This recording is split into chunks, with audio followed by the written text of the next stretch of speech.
السلام عليكم ورحمة الله وبركاته. طبعا لسه من شوية خلصانة مباراة الأهلي وفاز على المصري في مباراة قوية جدا صراحة بين الفرقتين، وكانت حاجة غريبة جدا بالنسبة لي إن أنا شايف كل الأرقام كان فيها تكافؤ، الاستحواذ تقريبا نفس الاستحواذ تقريبا 50% 50%، عدد التمريرات تقريبا شبه بعض، دقة التمرير تقريبا شبه بعض، حتى التصويبات من خارج ال 18 ومن جوه ال 18 الأرقام كلها كانت شبه بعضها، ولكن فرق طبعا الامكانيات الفرديه لعيبه الاهلي قدروا ان هم يفوزوا النهارده 2-0. لكن انا مش جاي اكلمكم عن ماتش الاهلي النهارده ولا عن نتيجه الاهلي، انا جاي اكلمكم عن فيديوهين صغيرين كده هحطهم لكم تحت اهو، اكيد انتوا شايفين الفيديوهين دول دلوقتي حالا.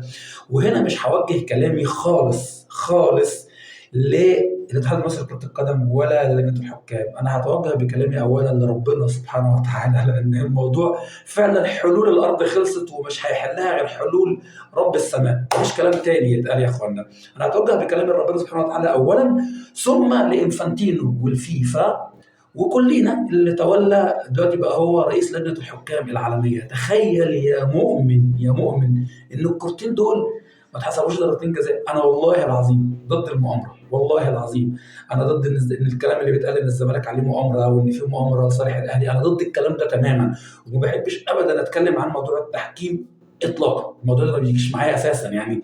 انا عايز دايما لعيبتي يكونوا رجاله في الملعب ويموتوا نفسهم، نكسب نجيب جون واثنين وثلاثه. ولو الحكم المسيحي ظلمك في ضربه جزاء، لو الحكم المسيحي ظلمك في جون حسبه اوف سايد ولا حاجه زي كده، انت كده كده جايب ثلاث اربع تجوال فالموضوع منتهي خلاص. فلو انت راجل وكسبان من الاول مش هتحط اي كلام على شماعه التحكيم. ولكن انا لما اقول لك النهارده ان الكوره بتاعت محمد حمدي دي اللي حضرتك شايفها، الكوره دي ما اتحسبتش ضربه جزاء، الواد جاله نزيف في صدره، الواد بيموت، ده كان ناقص ان الحكم يحسب عليه هو فاول ولا يدور انذار. انا مش فاهم ازاي ده جاله ارتجاج في المخ وكسر في القفص الصدري، ده بيموت. والكره الثانيه بتاعت الشناوي اللي حاضن، ده حضنه، ده واخده في حضنه، ده بيقول للحكم انا بعمل ضربه جزاء.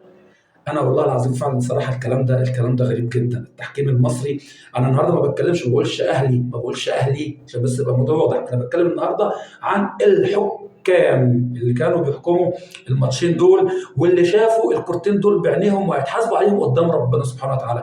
تخيل ان الكره بتاعت محمد حمدي، في بعض الحكام في التلفزيون قال لك اصل محمد حمدي هو اللي راح بجسمه، يعني ايه ده؟ يعني هو اللي ضربني بصدره في ركبتي؟ ايه يا جدعان اللي بيحصل ده؟ والله العظيم فعلا الموضوع ده خرج من ان هو يكون ازمه كوره عاديه لشكوى ربنا سبحانه وتعالى ان ده ظلم وتجبر. فعلا ده ظلم وتجبر. الكوره بتاعت محمد حمدي دي لولا ستر ربنا سبحانه وتعالى والله العظيم الواد ده كان ممكن يموت في الخبطه دي. الناحيه الثانيه بقى الكره بتاعت الشناوي، يعني بغض النظر طبعا عن ان الشناوي مستواه الصراحه في النازل دائما وابدا، وانا مش عارف هم ليه ما بيلعبوش شوبير. انا شايف ان شوبير احسن منه 50 مره سواء في الاهلي او حتى في المنتخب، وان الشناوي بقى عنده اخطاء مضحكه جدا جدا، منها الخطا ده اللي ما اعرفش هو ازاي ما اتحسبش ضربه جزاء يعني. عموما انا بقول لكم تاني انا ضد موضوع ان انا ارمي الموضوع على شماعه الحكام والمؤامره والكلام ده، ولكن اللي بيحصل ده اوفر قوي. السلام عليكم.